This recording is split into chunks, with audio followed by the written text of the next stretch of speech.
Looks like this little Yamaha is really taking a beating. We're gonna bring it back to life, get it back on the trails where she belongs.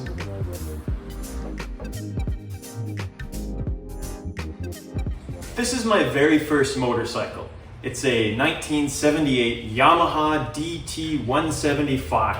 When I first got this motorcycle a little over a year ago, I had new tires put on, I had the turn signals replaced, I had the fork seals done, and did all the fluids, did some minor adjustments here and there just to get it on the road.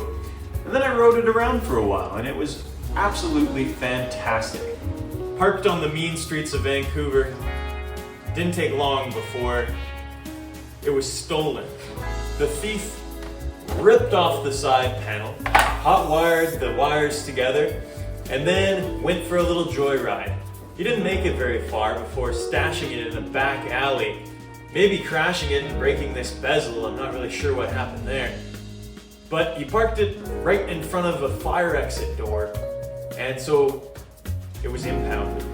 I called the police reporting a missing motorcycle, and I had to pick it up from the impound yard and pay the $300 to get it out. I never found the guy, but ever since then, I've felt a little bit disheartened about this bike and the whole situation with it. Not really sure what to do. But then I had a revelation. Why not bring this bike back to its former glory and get it back on the streets and the trails once again? With this bike, I'm not gonna go for a full-blown restoration, but more of a refurbishment. I just wanna get it looking good once again, touch up the paint, maybe put a new seat on it, fix the missing panel and the broken gauge cluster, and get it where it looks good from 5 feet away and where I can enjoy it once again. Now, full disclosure, I really don't know much about motorcycles, but that's not gonna hold me back. I'm gonna tear into this thing and figure it out as I go.